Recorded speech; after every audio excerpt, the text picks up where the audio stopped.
ये क्लीनर गलती से खाना खाते वक्त एक आदमी के जूते गंदे कर देता है। आदमी गुस्से में अपना अभी अभी खरीदा हुआ लॉटरी टिकट उस पर फेंक देता है। जब क्लीनर टिकट उठाता है तो उसे पता चलता है कि वो $1 अरब का जैकपॉट जीत गया है। इतने सारे पैसे मिलने के बाद उसने डिसाइड किया कि वो अपने बेटे के लिए एक घर खरीदेगा। जब वो रियल एस्टेट मैनेजर के पास डीड प्रोसेस कराने जाता है तभी उसका बेटा और बहू भी सेल्स ऑफिस पहुंच जाते हैं। आदमी खुशी से अनाउंस करता है कि उसने $1 अरब का विला खरीद लिया है, लेकिन कोई भी उसकी बात पर बिलीव नहीं करता। तभी रियल एस्टेट मैनेजर आगे आता है और अनाउंस करता है कि विला नंबर 1 का जो बड़ा क्लाइंट है वो यही आदमी है। सब शॉक हो जाते हैं। बहू को लगता है कोई मिस्टेक हुई है और जल्दी से बोलती है कि ये तो एक गांव का क्लीनर है, ये इतने महंगे विला को कैसे अफोर्ड कर सकता है। अनएक्सपेक्टेडली मैनेजर गुस्से में उसे एक थप्पड़ मारता है और उसे वहीं जॉब से निकाल देता है। बेटा अपने बाप का कॉलर पकड़कर उसे अक्यूज करता है कि वो मैनेजर को बेवकूफ बना रहा है और कहता है कि सच बताओ। फिर मैनेजर उसे भी जोर से थप्पड़ मारता है और वार्न करता है कि अगर मेजर क्लाइंट को डिसरिस्पेक्ट किया तो वो बर्दाश्त नहीं करेगा। मैनेजर तुरंत आदमी से माफी मांगता है और पूछता है कि वो इन तीनों के साथ क्या करना चाहता है। आदमी सिंपली कहता है कि उसे इनसे कोई मतलब नहीं है, बस उसे अपनी डीड चाहिए।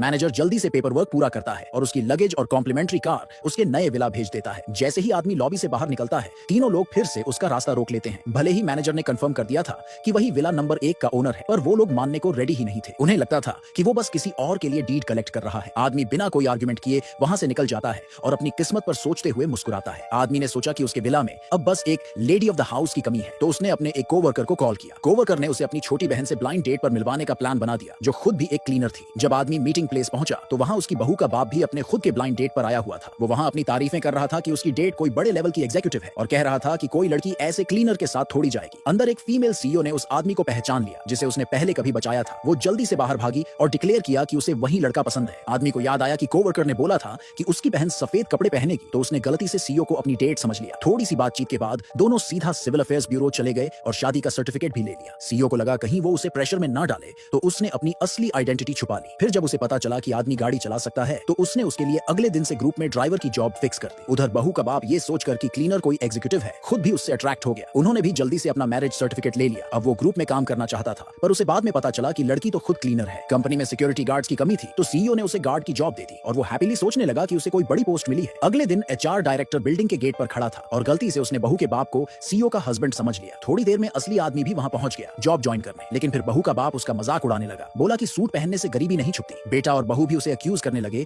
कि वो उनके स्टेटस का फायदा उठाना चाहता है। आदमी ने समझाया कि वो तो सिर्फ सिक्योरिटी गार्ड की जॉब करने आया है। बहू का बाप बोला कि अगर काम करना है तो पहले उसके जूते पॉलिश करे, नहीं तो जॉब से बाहर कर दूंगा। आदमी गुस्से में वहां से जाने वाला था, लेकिन उसने फिर सोचा कि अगर चला गया तो उसकी न्यू वाइफ की नौकरी चली जाएगी, तो मजबूरी में उसने जूते साफ करने के लिए हाँ कर दी। लेकिन फिर भी वो लोग दूसरे गार्ड्स को बुलाकर उसे बिल्डिंग से बाहर निकलवाने वाले थे, तभी अचानक फीमेल सीईओ वहां आ गई। पंछी को तू उड़ता रहूं बस